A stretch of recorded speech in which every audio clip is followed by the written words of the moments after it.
You are listening to the Sports and Sorts podcast. George looking up. See ya. 3,000. History. Ladies and gentlemen, welcome to the main event.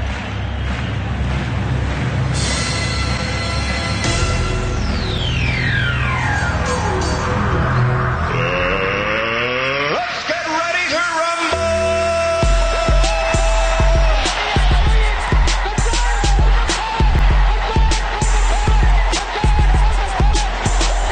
This one by Mattingly. Oh, hang on to the roof.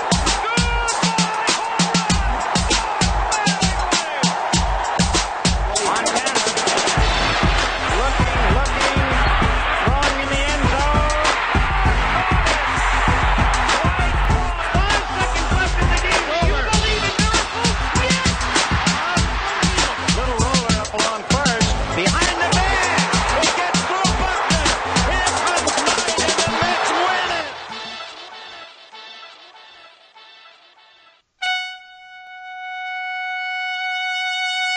Yes, welcome back to Sports and Sorts. Today is Wednesday, November 7th, and we are getting closer and closer to one of the greatest days of the year, and that is Thanksgiving. I know the Brian Man's excited about that, and I'm extremely excited for Thanksgiving. But anyway, I am one of your hosts. My name is Shane Moore. And I'm the Brian Man. And we go live every Monday at 10 and Wednesdays at 11 and Saturdays at 10. You can find the audio-only version of the show anywhere podcasts are played. And today we got NFL with Monday Night Football recap, Thursday Night Football preview. Got a little Cowboy talk after Troy Aikman had some an interesting take, which I kind of agree with. And, of course, we will have some MLB to talk about today. The Yankees started making some moves, and we have some talking to do about that. Michael Kay had an opinion on those moves, and we will talk about that. But today, we got a great show. Let's go. You are listening to Sports and Sorts with Shane and the Bry Man. Okay, so first thing we have to talk about is our main man, Mr. Joe Pacento. Oh, he's already at it. Good morning. 2 questions. 1, did Yankees sign Harper yet? And 2, is Cashman still employed? Of course. No and yes. Oh, goodness. Oh, goodness. We'll get to all that later. Don't you worry, Joe. Yeah, I have. We're on it. Thoughts. We're on it. I have some thoughts on Harper and Machado today. If we get into it. But all right. So quick. Let's get into this real quick. We're gonna get to the MLB. It's gonna be a good chunk of the show, probably in about 15 to 20 minutes. And then we're going to probably spend most of the show on the Yankees, the MLB, and some some signings, some free agencies, some trades that could possibly go down. Michael Kay says some stuff, and we're going to talk about all that in just a little bit. But first, we got to get into not the game of the week. What the heck, Shane? Come on, get your head in the game. You're just on vacation. Rusty. You're rusty. You got that vacation rust to shake off. This is like my Monday. It's all right. This is like my Monday here. Yeah. All right. So. Monday Night Football, quick recap. Cowboys, America's team, had a great first 12 minutes on Monday night, but it all went downhill from there. And the Titans ended up beating up on America's team with Marcus Mariota, who we have both said isn't a very good quarterback. I'm completely out on Mariota. I think you still have a little bit left. You're a little bit left on him. A little bit. It's waning. Yeah. And I have been out on Dak Prescott for a long time now, pretty much ever since he kind of got into the league. I just never liked what I saw.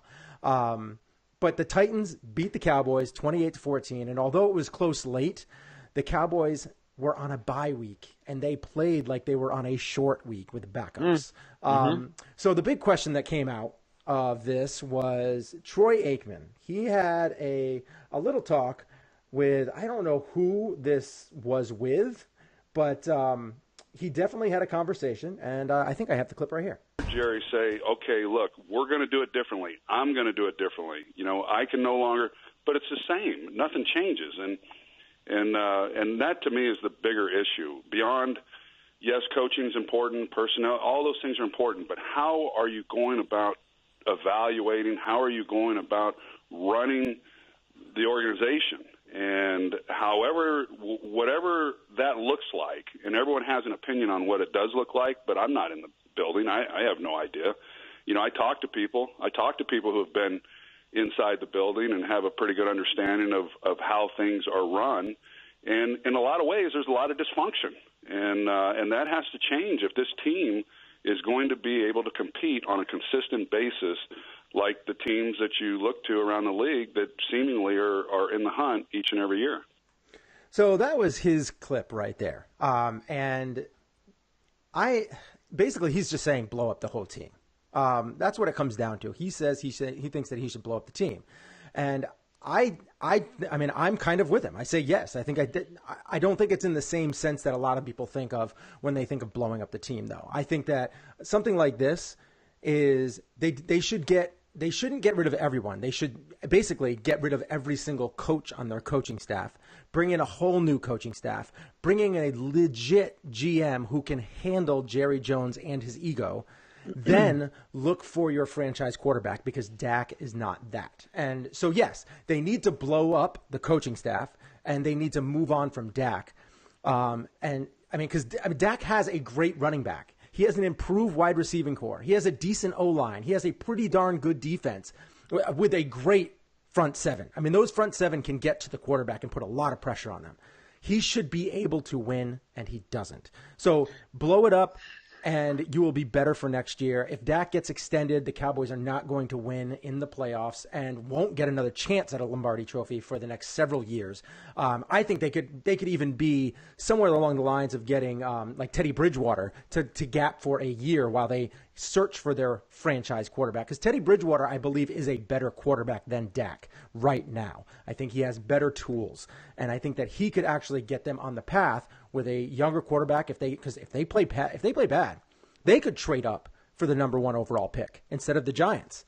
Or they could trade with that. Who knows what's going to happen with that? Because the Giants might not get the first pick, and then it could really be whoever does get the first pick, whether it's the Raiders, the Bills, maybe the Cardinals. If those two guys don't get the first pick, they're going to trade away everything to get them. But Jerry Jones seems dead set on re-signing Dak, and I think that is going to be the detriment to him as an owner and that team for a long, long time to come. Here's the problem with the whole concept of blowing it up in Dallas. Until Jerry has an epiphany and a little bit of self-awareness about himself and about his skill set as a general manager, his ability to blow it up is pretty much non-existent, because he'll never just say to himself, you know what, I'm part of the problem here. I need to bring in a GM who can help guide the ship. I should be an owner like every other owner and just be an owner and not try and run the whole show. What he needs is an alpha male to come in as a GM and let that GM completely rebuild this team from top to bottom. Mm-hmm. Look, Jason Garrett's been the coach of this team since 2011. At some point, that's a pretty long run for an NFL coach, to be honest. Mm-hmm. That's a really, really good run. But if you think anything as a Cowboy fan, if you think anything's going to change at this point with Jason Garrett, and I've actually kind of given Jason Garrett the benefit of the doubt, I would say, for the last 2 to 3 years, because I think Cowboy fans have been calling for his head for a long time. Me too. I've kind of given him the benefit of the doubt, because I want to see a team exercise patience with a coach. I think you need to go through a few cycles with a coach where that coach has to go through a number of different players. He has to be able to draft guys that he wants. Mm-hmm. He's got to be able to bring in free agents that he wants, in of course, working in tandem with a general manager. But I think if you're Jason Garrett, you've had that opportunity. You've been there since 2011. You just haven't been able to move the needle. You had a really great season in the last couple where you finished 13-3, and that was your opportunity to really make some noise, maybe try and get to a Super Bowl. And what, I think the Cowboys didn't get ousted in the first round. Mm-hmm. Then now, granted, that wasn't such a bad. I think a lot of people weren't too upset about that, because they were like, okay, we finished 13-3. Yeah, we got bounced in the first round, but we have really set ourselves up here for the future. Yeah. And they've done nothing but go backwards since.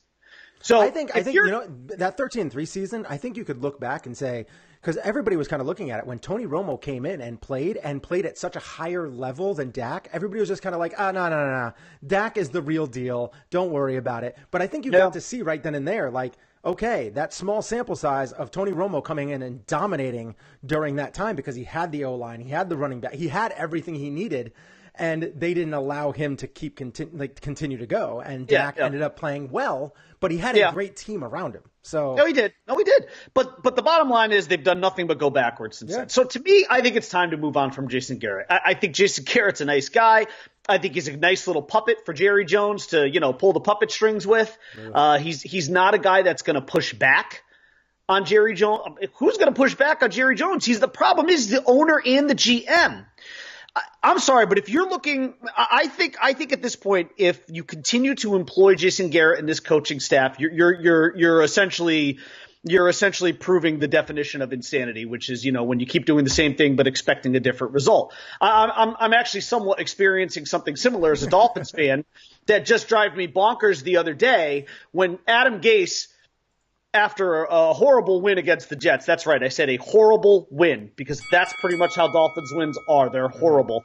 But after a horrible win against the Jets, he went out in front of the world and he said that Ryan Tannehill, after 7 years of seeing Ryan Tannehill is a 30-year-old man now. He still does not believe that we have seen Ryan Tannehill's ceiling after 7 years. Which just scares the crap out of me as a fan. If your coach is saying that, and I know that he's only been with Tannehill for 3 of those years, but you had 4 years of film to look at, and the 3 that you've experienced, and granted for a year and a half of them he was out on injury, but if you think you haven't seen that guy's ceiling, oh my God, the Dolphins are in so much trouble. It's like that scene in My Cousin Vinny, where you got the car's stuck in the mud and one wheel's spinning, the other wheel's doing nothing. That's the Dolphins. That's how they are. They're just spinning their wheels in the mud. And the Cowboys, I think, are doing the same thing with Jason Garrett. It's just time to move on. You know what? You gave it a good run. And I actually give Jerry Jones credit for showing some patience with Jason Garrett. And if you're a Cowboys fan, the one thing you got to give Jerry is he gave Jason Garrett as long a leash as he could possibly get. And you have to commend him for that because when I think of Jerry Jones, I don't usually think of a patient man. I think of a guy who wants to win and win now. Very almost like Steinbrenner-esque, Yeah. So you got to Jerry is well within his rights to move on from Jason Garrett. But if he's going to really blow this thing up the right way, he needs to take himself out of the GM seat, put someone in there that he can trust, and let that person go. And do not micromanage that person. But the problem is, you're never going to see that. That's not going to happen. It's just not going to happen. He's not going to do that. He's not going to give up that seat until he's probably in the ground. You're very true. I can't say I'm actually trying to share this on my page right now while you're talking, but I do agree with you 100%. I just never say I can't see it happening. I mean, the one coach, 2 coaches that he had that really kind of pushed back on him were Parcells and Jerry Jones and Jimmy Jones. Jimmy Johnson. I'm sorry. Yep. Jimmy Johnson did a really good job. Jimmy Johnson was really good at that. He actually put Jerry Jones in his place quite a bit. He did, and Jerry had to suck it up because Jimmy was winning. He was a winner. Yeah. But he didn't have to deal with it with Switzer because Switzer, first of all, it wasn't in Switzer's nature to push back. No. And, Switzer was able to ride. Yeah, right. And Switzer was able to ride the coattails of Jimmy and get a ring on his own, too. Yeah. So, So, I mean, and that's what it is. I mean, it's a bad situation over there. I don't know if we'll ever see it change with Jerry being there. I think honestly, I think it has to happen. I think the only way it happens, and of course I don't want this to happen, but I think the only way you see any kind of change there is if if Jerry Jones has a health issue of some kind, and he has to actually step away from the role, just be owner, just concentrate on one thing and say, okay, I can't do it all. We need someone else. He's not as smart of a football guy as you think he is. No, he's not a football guy. He wants to win using his his mind. He's a football guy. I would say he's a football guy to the extent that, like, you and I are football guys. Like, we know enough to be dangerous, but should we be making personnel decisions for a team? Probably not. Probably not. You're right. Although I'm still convinced I can run the Dolphins way better than Mike Tannenbaum does, but whatever. And hey, we both say Garrett should be gone and Jerry Jones should be out of there, and I think that's pretty much a consensus. All right, let's move on. We're actually Clint, a friend of ours, fellow Buffalo fan. He actually he asked if I bought a wand. I'm assuming he's referring to Ollivanders in Universal, and I did not buy a wand. I mean, I technically did because my son actually got chosen to be. The wand chose him. There was this big thing. It was an event. There was like 40 people, 50 people all around. He got chosen out of all those people to get and have the wand chose him. It was really choose him. It was a really cool experience. That's cool. I ended up having to buy that wand. It was pretty penny. How much was it? It was like $55. It's like not cheap. That's what I figured. I figured 50. But it was but how could you not? You pretty much had to at that point. It's an amazing experience for him. And it was great, and he had a lot of fun with it. So yes, technically I bought a wand, but it was for my son. So yes, we choose you to buy this wand. Yes, exactly. Can you imagine if, like, in front of hundreds of people, you were like, no, because so they take you into a separate room afterwards over by the cash register, of course. But of course, yes. They take you over there and they're like, Cam. They ask him his name. Cam, this is what this is. It's this wand. It's got all this stuff in it. It's great. It chose you. Blah, blah, blah, blah, this and that. And they really buy it up, and then they go. Imagine you were just like, all right, Cam, let's go. And then they go. They go. And it's $52 et cetera, and plus tax. And then they're like, they ask him, do you want it? I was like, what are you asking me for? You think this kid's rolling deep? You think he's gonna start flying ones out? Like, what the hell are you talking about? You should be like, yo, guy, over here. I'm the one you need to ask because you want it. I was like, and then Cam said yes, and then he looked at me and he was like, and I was like, yeah. Is yes the right answer? Of course, we're gonna get you the wand. I'm glad you had that experience. So, God, can you imagine? It was very funny. It was like a $500 wand though, or something. Like, what the hell would you do? God. I'd be like, yeah, we're gonna go over here and get one of these cheaper wands. Right. We'll get the same one, but a cheaper version of it. You can't have this diamond encrusted wand, but right over there in the plastic section. Yeah, but with that wand, you're able to go around and do some magic throughout the park. It's pretty cool. Yeah, I would say it's good. I was happy that he got it. But all right, so let's see what we got here. We could all run on the Giants defense. Yeah, well, the Giants are having a rough season, that's for sure. No, he's saying we could all run the Giants. Oh yes, we could all run the Giants. Maybe. Yeah. Can Cam use the wand to fix Buffalo? I don't know. I don't know if that's actually able to happen. Remember when the Bears made the Bills look like a high school team? That happens pretty much every week. So they just look like they look like a mediocre high school team. That's another thing that worries me about the Dolphins is they're probably going to beat the Bills once, maybe even twice, and that's just not the Dolphins. I'm telling you right now, the Dolphins are going to end up like they always do with either 7 wins, seven or eight wins, and they're going to have that 16th pick, and mediocrity as far as the eye can see. Go Fins, go! All right, let's get on to the next topic here. I love my life.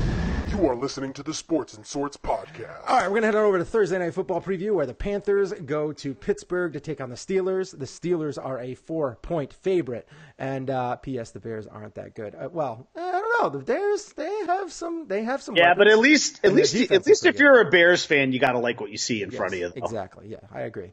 I mean, they have Zoolander at quarterback, but he's actually been better at throwing to the left. He's not great, but he's been better. All right, so the Steelers. For me, they have been known as a poorly organized team. And at least, I mean, that's what I've called them at least. And they have played well under Tomlin when it comes to short weeks, though. And I think that's kind of more like if they have too much time, they get disorganized. It's kind of like an ADHD kind of person where they have too much time, they just can't focus, and they keep going and going. But when they have to focus in crunch time, they do better because they are 7-4 under Tomlin on Thursday Night Football, which is a pretty good record. It's not great, but it's good. Cam Newton, on the other hand, has been pretty bad on Thursday Night Football at a record of 2-3 with a completion percentage of 53.9 with 5 touchdowns, 8 interceptions. But this is a different Cam Newton this year under Norv Turner. A little bit. We have two quarterbacks here that are very similar, though. I mean, similarities are when they throw for more than 35 times, they typically underperform. And Cam, who, as I had said in the past, this year he's having one of his best years. And even though he's doing that, he's still having a hard time with throwing over 35 times. He's thrown over 35 times 3 times this year, and he's lost 2 of those games. He's also struggled when it's in crunch time. On third down conversions, he struggles. So this battle will be who can throw the ball 34 times or less. And if they both do, I expect this to be a good game. But if the Steelers get out to an early lead by hitting some big plays with Antonio Brown or Schuster or anybody, the Panthers could be in some trouble. I expect the Steelers to come away with this pretty much in hand. And the main reason is because Thursday night football performances, Tomlin versus Cam, 7-4 is better than 2-3.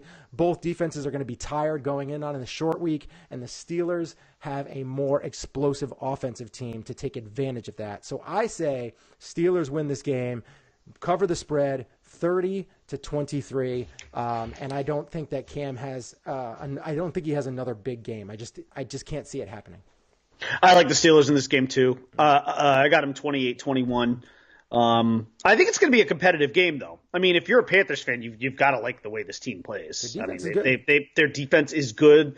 Their offense is scary enough. I mean, McCaffrey is really having some kind of year. He's just such a good player. Mm-hmm. He really is. I think the problem with the Panthers, though, in the offseason, it's fairly obvious to me what they need to do. They need to get another receiver. I like Funchess. I like what's his name there, DJ Moore. I think that's the other guy. And obviously you've got Olsen who looked good this week. This past week, well, he does, but he's still one of those guys that runs really good routes and he can get open. But that's probably where he is at this point in his career. But he went 6 for 76. He had a touchdown. That's what you want to see out of Greg Olsen. That's good production out of him.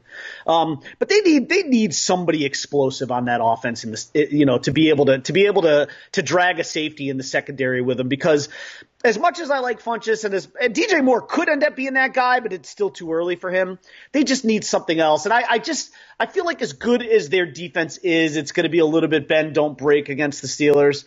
But I think it's going to bend to the point where they're going to give up 4 touchdowns. And look, the Steelers are really well balanced right now. Antonio Brown is playing like Antonio Brown. Juju is starting to get it together. Connor's playing like Le'Veon Bell. Connor is playing differently than Le'Veon Bell, but with the same production as Le'Veon Bell. So better production. Better production. Yeah. I mean, so who really cares about the running style? Or he's giving you everything you need out of that position. Mm-hmm. He looks like a stud. Bye Le'Veon Bell. Yeah, seriously. I mean, that era is over. Honestly, if I were the Steelers, from a chemistry perspective alone, I would not bring that guy back. I just wouldn't. You're getting the results you need out of James Conner. Don't get me wrong. I understand Le'Veon Bell is explosive. He's a superstar. But with that superstar comes that diva attitude. Yeah. And I just don't – I would not, for the sake of chemistry, would not bring him back. If the Steelers were struggling offensively, I'd be like, hey, welcome back, Le'Veon. We've missed you. But you know what? They're not. They're putting points on the board. Connor's giving everything that you could possibly want out of that position. There is zero need to disrupt your locker room with Le'Veon Bell right now. Zero. I mean, as it is, a lot of the players don't like him anyway, so why bring him back? Yeah. But, yeah, I like the Steelers. O-line. Yeah, obviously, right. The guys who would be protecting him. Yeah. So, and opening holes for him. Just leave him on the sideline. You don't need him. But honestly, yeah, I mean, I like the Steelers in this game. 28-21. I think it'll be close. I think the first half will be close. I think the Steelers will pull away in the second half. All right. Well, you did it in less than 3 minutes. Kudos. All right. We will. I think that's pretty much it for us. If you have any scores for the Panthers and Steelers, go ahead and throw them in the comments, and I'll share them on the screen as we're going. But we are going to play a quick 30-second commercial. We will be back to talk MLB. Some signings have happened already, maybe not to our liking, but we will talk about that a little bit. Michael Kay, talk about him and his comments about the Yankees and what he said about these signings and what this means for them going forward. So we'll talk about all that in just a few seconds. But first, we're going to play our commercial, which is done by my brother, who's actually working on another one. Actually, maybe 2 more. We got some stuff going on. So, all right, we will play this. Be right back.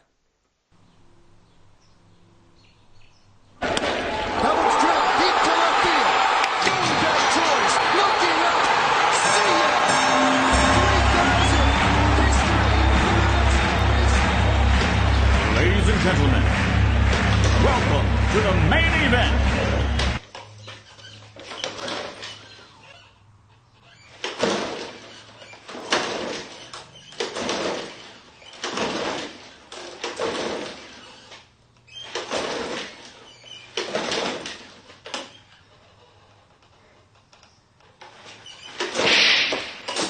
Sports and Sorts with Shane and the Bryman. 75% sports and 25% sorts. It's too early for that music. It's your jam. That's my walkout music. Why, are you an alien? All right, so we're going to get into a little bit of Yankee talk here, of course. What do you got here? When will the show be placed on Hulu so I can enjoy it commercial free? That's funny. That is pretty funny. That was a good one. That was a good one, Tim. All right. So we got a little Yankee talk, and there's a lot of stuff that's going on right now with the Yankees. Michael Kay came out and said basically that they signed CeCe, they signed Gardy, basically because Plan A isn't working out. Plan A didn't work. It just didn't work, so now this is Plan B, and they've already shifted to Plan B, which to me sounds asinine. It does because it's so early. It's way too early. The winter meetings haven't even started yet. I'm not sure how you could assume that.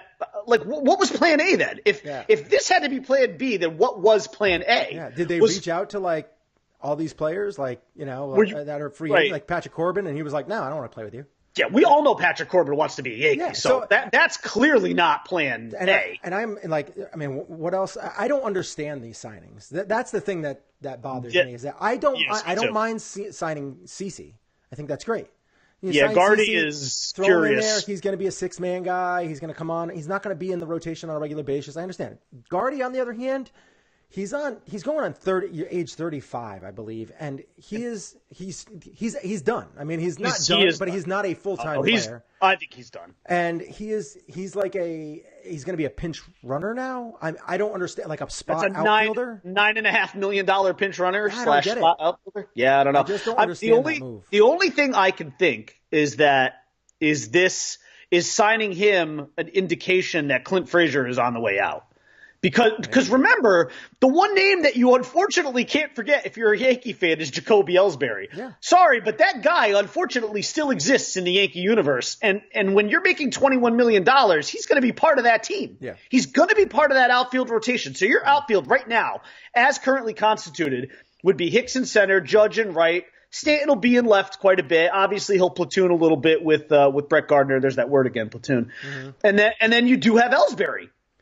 You've got 5 outfielders. Where is Clint Frazier in all of this? To me, that means he's going to be traded. Yeah. And you haven't heard Cashman say anything about the legendary bat speed in a while. Yeah. So I'm sorry, but to me, this has to be an indication that they are going to package Frazier for a pitcher of some kind. When you combine that with hearing about the news that suddenly the Indians have made Corey Kluber, Carrasco available, which is shocking to me too. James Paxton is available because apparently the Mariners are going to blow it up now. I mean, at some point you have to look at this and say, okay, the writing has got to be on the wall for Clint Frazier. Are you carrying 6 outfielders? Because they've basically said the idea is that Ellsbury is going to be healthy at the beginning of the season and ready to go. So I don't know how many outfielders. I don't know. I mean, are they? My guess. Do they trade Hicks and Frazier? I mean, are they going to go all in and just keep as your 4th outfielder being Gardy and then have Ellsbury play center? I have no idea what they're going to do. But I mean, it seems like if that's the way they're going to go, they must have a lot of faith in Ellsbury going forward. I mean, Ellsbury had one good season with the Yankees. I think it's something we might want to talk about before the show ends. Is Ellsbury the worst signing for the Yankees of all time? Because there are some really bad signings. Really bad. I mean, you have the Kagawa signing. That was terrible. You have Carl Pavano. Terrible. I mean, there are some really bad signings out there. I think what puts Ellsbury in that next level stratosphere with A-Rod, though, has to be the money, just the sheer dollar amount. I mean, he's got to be in the conversation. Yeah. I mean, at least with A-Rod, you could say there was production, though. Same thing with Giambi, which we've talked about before. I mean, a lot of money to these guys, but a lot of these guys also did produce at some level. Jacoby Ellsbury, with the exception of that 1 year, has rarely been on the field for this team. Yeah. So, yeah, he kind of maybe. It's tough. Kagawa, they signed him for a lot of money, and he only made like 4 starts. Again, it would have been A-Rod easily if they had never won a title, but they did climb on his back quite a bit in 2009 to get there. So it's kind of hard to. I mean, let's be honest. If the Yankees don't win that title in 2009, you're looking at an 18-year drought. Yeah. So it's hard to give that to A-Rod. That one title makes a very big difference. Jacoby Ellsbury has given this team very, very little, and all he's done is clog up their payroll with $22 million, and then there's still another 2 years of that. Yeah. I mean, it is. I just. And you can't unload him. I mean, the only way you can unload him is if you're paying 9/10 of his salary to some other team, and then you just got dead money on the books. Yeah. I mean, I still think that the Kagawa signing was probably worse. And I mean, it was bad, pretty bad too. The money for Kagawa. I think what hurts the most about Kagawa was the money that you had to pay just to actually negotiate with him. Well, it's not only that, but they paid him a lot per year. They did. On top of that. He ended up being $100 million investment. That everybody else in the league was like, I don't understand why they're doing this because he's terrible. Right. Yeah. There's that, and then the Carl Pavano. Obviously, that was pretty bad. I mean, he only made 20-something starts with the Yankees in 4 years, and had almost a 6 ERA, and he won. It was bad. I think the thing that puts Ellsbury over the top is just the sheer money and what they wanted. Was different then too. I mean, you're talking the early 2000s. You have to understand with Ellsbury. That was bad. Yeah, I think the thing you have to understand with Ellsbury, though, is that he was going to be their next Johnny Damon out in center field. Yeah. And he did nothing. He hasn't even come close. You just got almost no production from that guy at all. It's really killer. Joe Pacetto posts he said the worst signing of all time was Brian Cashman. Jeez. Look, I'm going to be if the Yankees fail to not only, I would say, advance beyond what they did this year. Of course, this year was a step back from last year. But yeah, I mean, look, if the Yankees don't win this year, at some point you can't make any more excuses for Cashman, because if what Cashman has done for the last few years and what we think he has done is set up everything for this particular off season, where you have the chips and you have the money to go all in on this team and take this team from an ALDS/ALCS team to a world championship team. If that mission is not accomplished this year, then I'm sorry. I kind of actually have to side with Joe on this one and say you're right, because you have done everything in your power to line up all your chips, put all your chips in on 2019. Anything less than a World Series does have to sort of be, I think it's got to be considered a failure, because you've set yourself up for this. You've even kind of said it. So, yeah, I mean, I'm not going to call that the worst sign. Listen, the guys on the field are ultimately the guys who are the most responsible. But I understand where Joe's coming from. If they walk out of this offseason and all you have is CeCe, Gardy, couple of role players, and then you're hoping that Justice Sheffield and Chance Adams are going to fill out the rotation, and maybe you bring back Robertson or Britton, but you don't really do much else to the lineup, then yeah, it's going to be a disaster. I'm not sure. I see, with me, if this would be a failure if over the next 5 years he doesn't win 1 or 2 World Series, because this is how he's setting himself up. He's setting himself up for a lot of success over a short period of time. Multiple titles. Yeah. So, yes, and I think two championships over the next 5 years is a very successful. Well, of 5 course, years. that would be great. That would be phenomenal. That would be phenomenal, but I think that's what he's trying to set himself up for. So I can't say just next year. If they go and they are really battling all the way through the playoffs and they get bounced out on, for some reason, like a couple of pitchers have a bad time in the postseason, like Patrick Corbin is on the mound and he ends up getting blown up and is out, and they deplete the bullpen in the first round. Like, that is something that could happen. But I think the other thing that we have to look at here too is there have been some statements from Cashman. I think it was either yesterday or a couple days ago, where he basically said, and I I'm buying this, by the way. I want you to know I am fully buying this. I don't think this is one of those rope-a-dope things where they're going to say certain things and then next thing you know they're going to go out and sign Harper and Machado and Corbin and make a trade for Goldschmidt or Mad Bum.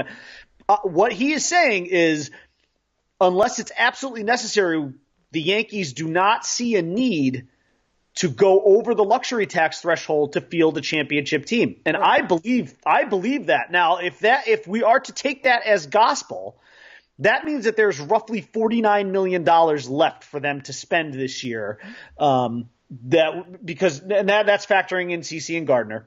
So that gives you about $49 million left. Now, keep in mind, though, you got to put $5 to $10 million of that aside just for trade deadline moves. So that might leave you with realistically more around $40 million. If you think they're bringing in either Harper or Machado to take up 90 or 75% of that, you're out of your mind. That is not happening. If there are Yankee fans out there who think Harper or Machado are really in this team's future, then either you're nuts or Cashman and Hal are completely trying to pull a fast one on the league here. And then, when the chips are down, they're really just going to go bonkers and just going to go fly right over that luxury tax threshold. But the one thing we do know about Hal Steinbrenner, unlike his dad, he's not as obsessed with winning. He's a money guy. Hal likes money. Hal likes putting butts in the seats. He wants a handful of games in the postseason in Yankee Stadium so he can make a ton of money there. He does want to win.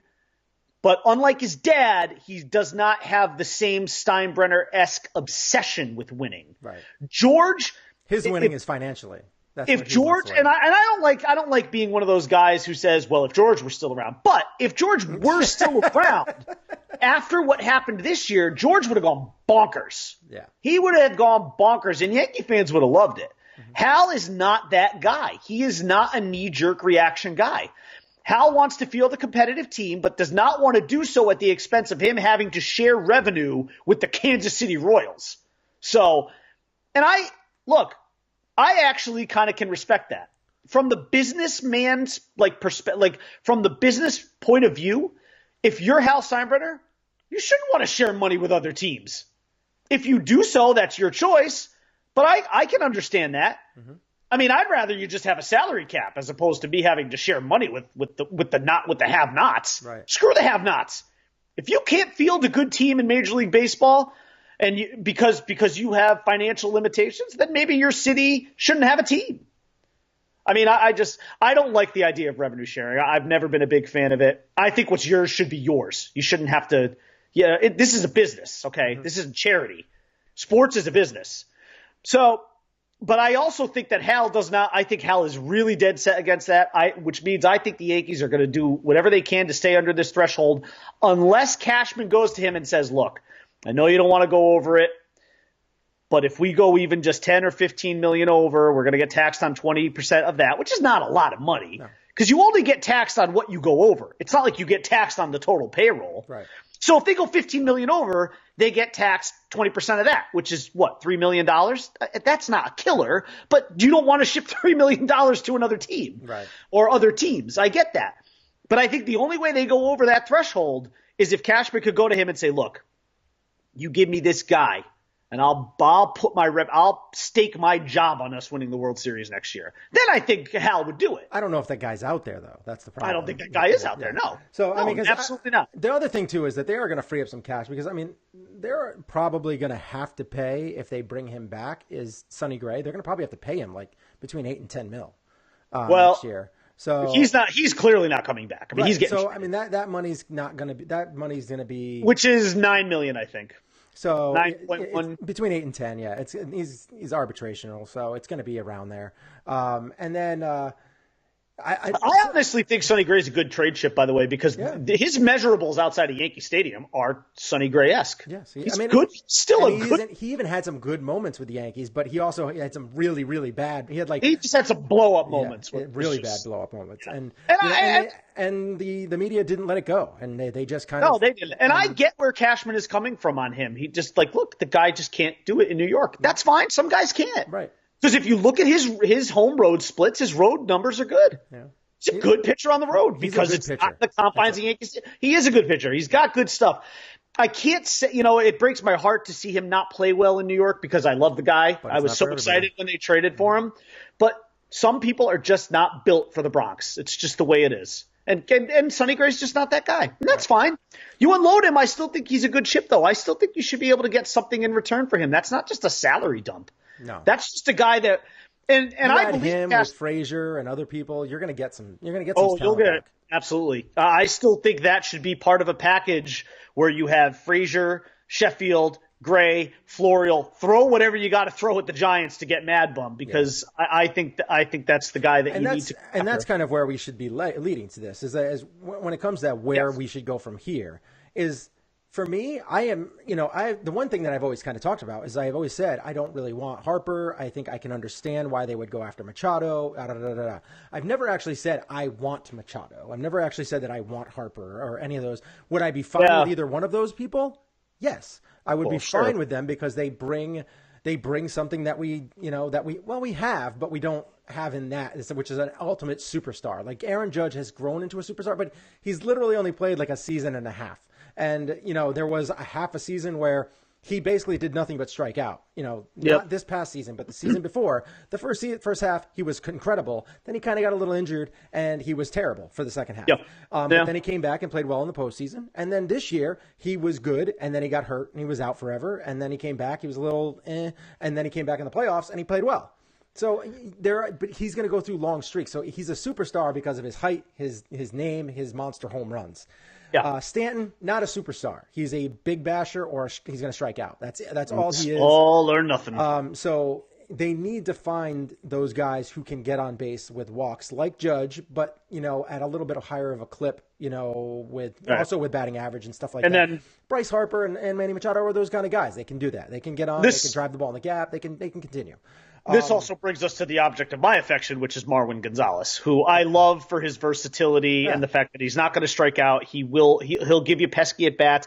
To me, I look at a guy like Marwin Gonzalez and I say that's the kind of guy that championship teams have. Yeah.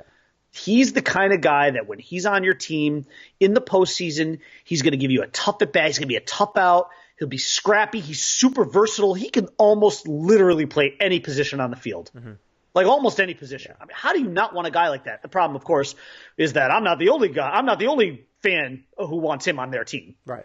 That guy is going to be in high demand, which means he's going to get paid more than he probably should. Yeah. And I am in the boat where I don't want to sign Machado to play short. Because I don't think that he's worth the money that he's probably going to command. But I do think that he's a very talented player.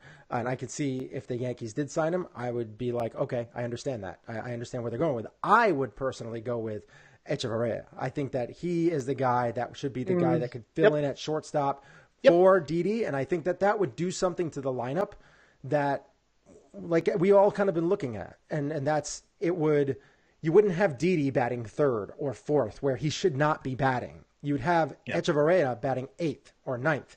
And then you move Torres up a little bit and you move Andujar maybe in the 5th or 6th slot. And then you have that core. But they do need a left-handed bat in that middle of the lineup. And Greg Bird was the guy that they were hoping was going to fill that void, and he has not. But they do need a left-hander that can go between Judge, Stanton, and Sanchez. They need a lefty guy. They need somebody that can be in that spot. I don't know who that guy's going to be. I could look into it a little bit more, but I just don't know who that guy's going to be yet. But as far as everything else goes, I think their one thing that they truly need more than anything else is pitching. And I think that you are going after Corbin. I think you're going to go after – I don't know if I want Kluber because Kluber he's really kind of – been going on the downhill a little bit. He's had some great seasons, but he's really starting to decline pretty quick. And I don't know if it's because of fatigue or injury or what, but he really is. And Carrasco, I like him. I like his stuff. I don't know if I like him in New York. The guys that I would go after there's two guys that I would go after. One, you mentioned Madison Bumgarner. I'd be throwing the farm at him. That's just a no-brainer. And two, the other guy would be Patrick Corbin. That's two lefties that you have in your pen. Now you are stacked. And then you still have Justice Sheffield, and possibly, depending on who you trade for, and Chance Adams, and you have CeCe. I mean, those are three guys that you should be able to kind of put in the rotation. That's where you were looking with all of this. So that's kind of where I'm at. I mean, I'm with you. I'm with you on the lefty bat. They do need a lefty bat. It's such a shame that Paul Goldschmidt is not left-handed because he would really. It would be a perfect target for them. That's an exception because they don't need a left-handed bat for Goldschmidt. Goldschmidt is going to hit.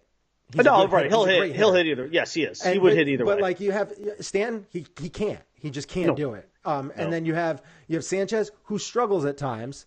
You need that guy. You need that guy. Like those right-handers, they are better when they face lefties, but when they're facing a righty, there's going to be struggles, especially with Stanton. Stanton is just. We know that the Diamondbacks are apparently open for business. There's a lot. I mean, this really has turned into an amazing offseason opportunity for the Yankees. When you look at the guys who are now being made available, we talked about it already with Kluber, Carrasco. We talked about James Paxton being available from Seattle.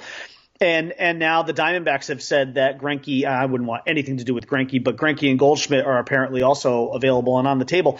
What an unbelievable – I mean, again, this is what Brian Cashman set this team up for. Probably not knowing that a lot of these other guys would be available via trade, but that's regardless. They're out there. There are opportunities for him to put together a championship team here without going bonkers, without going after Machado and Harper. I mean, if you could just get those two guys out of your head, which I believe the Yankees have, there's still a lot for them to do. They can make trades. They have the chip. There's no team in better position with trade chips than the Yankees, and even guys on their current roster if they had to. I mean, if you had to, you probably don't want to do it because it will hurt. But if you had to unload a guy like Andahar in a trade and you're getting a big time pitcher in return, then you do it. I mean, you have to do it. Mm-hmm. I'm not saying that's something I want to see, and Didi being out does it does affect that obviously, because then you're down a couple of infielders. Mm-hmm. So yes, you could keep Echeverria, but you can't have. I mean, I like a Danny Echeverria, but you can't have like a Danny Echeverria and then some other kind of schlub, playing over at third. Mm-hmm. I mean, you got to have some pop in the lineup here, and Marwin Gonzalez could help with that. I mean, Marwin Gonzalez could. Yes, he could. Absolutely. I really think, like, honestly, I know it sounds weird that like Marwin Gonzalez should be, to me, the number one Yankees target in this offseason when you have guys like Harper and Machado and then all these other guys available via trade. But from a money perspective only, that would be my first target. The sheer versatility of that guy, plus the fact that he's been on a winning team, knows how to win. I'm sorry. That's the object of my affection right there. Yeah, the two guys that I kind of was harping on before I kind of went on vacation for a couple of days was A.J. Pollock. I think that was a guy that I was really hoping the Yankees were going to sign, but they ended up going after Gardy instead, and that is really disappointing because I think A.J. Pollock could have played a good center field for them. The other guy that I feel like if they were ever going to move Gleyber Torres, who I think is a below-average second baseman, if they ever going to move him to short to have him play his position until Didi comes back, and then they would never move him back to second base, would be DJ LeMahieu. If they move DJ LeMahieu to second base, Gleyber Torres to short, Echeverria at third, and then they move Gleyber Torres to third, and you have Didi at short, and DJ LeMahieu at second. I think that would be very good because now you have some like hitters. Torres is. I like LeMahieu. Echeverria is going to be the bottom of the end. LeMahieu is a singles doubles hitter. Like that's what he is, and that's something the Yankees don't have. Those are the kind of guys we're saying that they need. And, guys and those are the guys who come up clutch in the postseason. And he's a very good second baseman. So those are the kind of guys that I would kind of go for. But the problem is that AJ Pollock, I think he's a switch hitter, isn't he? I think so. Yeah, and I mean that is a guy that could have been huge for them at the beginning. More versatility. I mean, that's something that they've been using with Hicks, but Hicks is. There's nothing great about Hicks. I mean, he has a great arm and he can jump through the roof, but I don't know. There's just something about him that just doesn't feel right. So I don't know. We'll see how that all goes. But as of right now, I really like the way that the Yankees are going. Don't know if I can see them not signing Harper. I can see them not signing Machado and really going after pitching. I don't know what Michael Kay is saying, how this is plan B already, because I know that's the only thing out? Like, I mean, they haven't even had the winter meetings. Like, what is going on? I don't get it. I just don't understand how he could be going to plan B already. Like, just that sounds to me like the comments of like a frustrated Yankee fan, as opposed to a guy who's actually the voice of the Yankees and has his own radio show every afternoon. Yeah.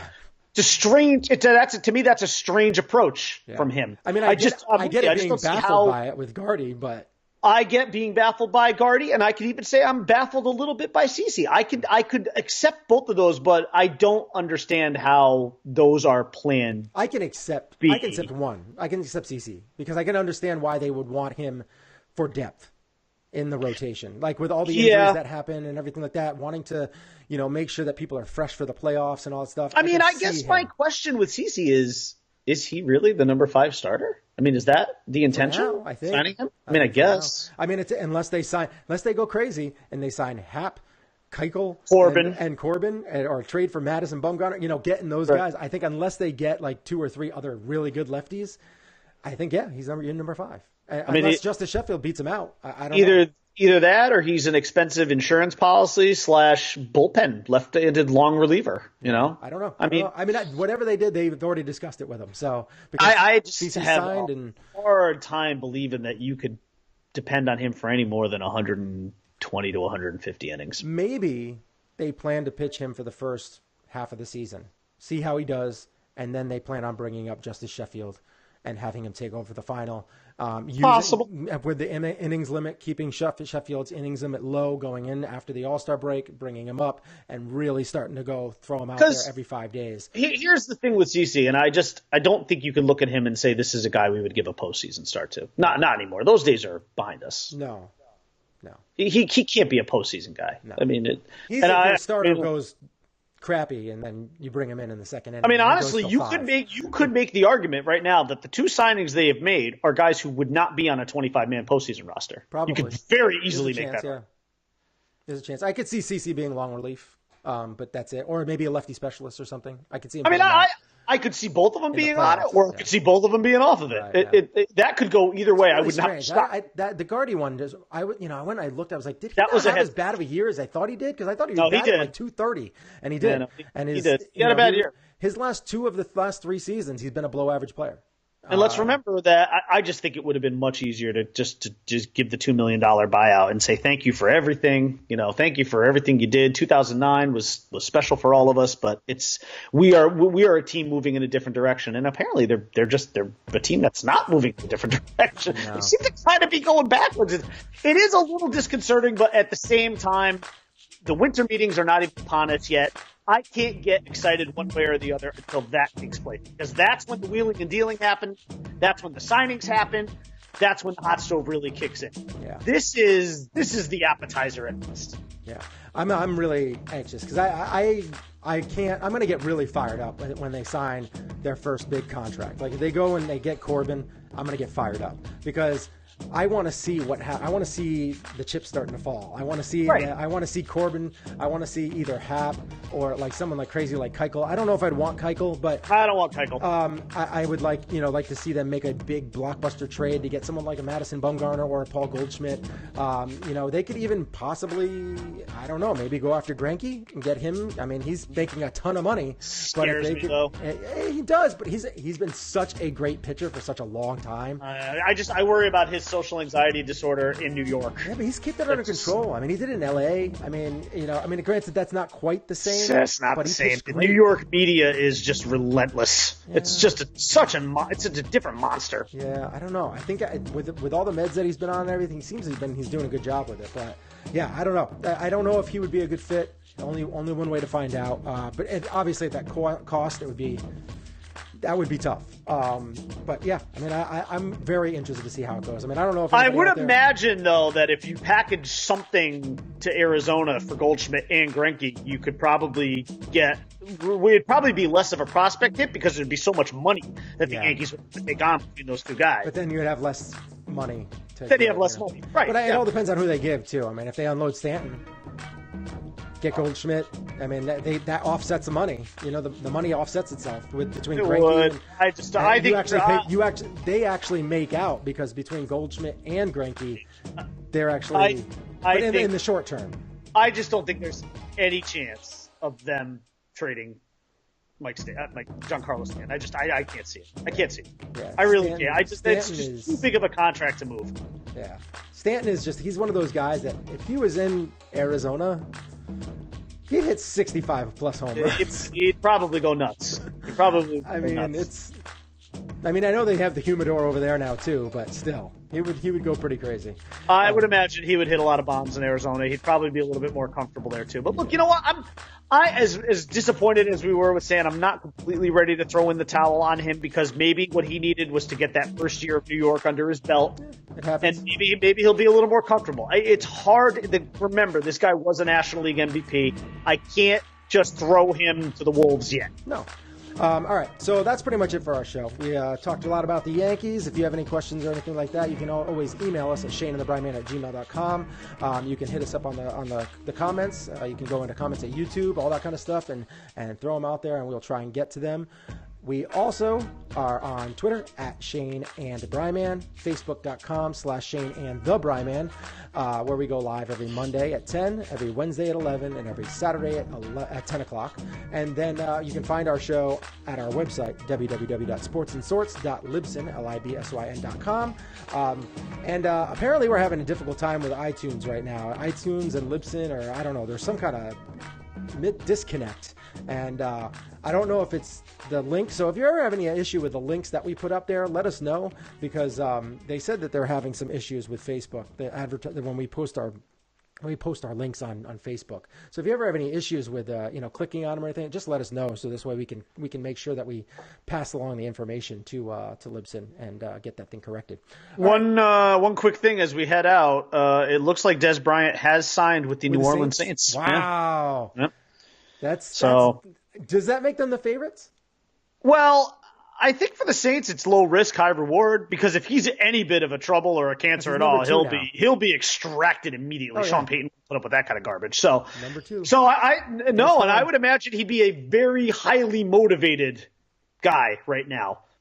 So I think it's a good signing. I imagine what it's going to do for Michael Thomas on the other end, and as if Michael Thomas wasn't already getting his. Not anything new. It's not going to do anything in the next couple of weeks. But if he's actually putting up some numbers, then watch out, because that offense is going to start clicking both on the run game and the pass game. And they've already beat the Rams, and actually that was one of my picks, right? I actually think I did. Yeah. You went 3-0 this week, yeah. 3-0. So 2-1 here. That's still good. I can't catch up. Well, I'm having an okay year. I started off slow, but yeah. Well, I'm blocking you. I'm over 50% now. How do you know how many games I'm over at this point? You just added another 3, which is nice. So that's a big pickup. Yeah, that was a big pickup. You are, let's see, you are 22, right? No, 27. Is that right? Oh, wow. Okay. Yeah, you're 27 and 13. Wow. 14 games over. Yeah. If this were baseball, I'd be the World Series favorite right now. As of right now, if people are betting with your picks, they'd be making some coin.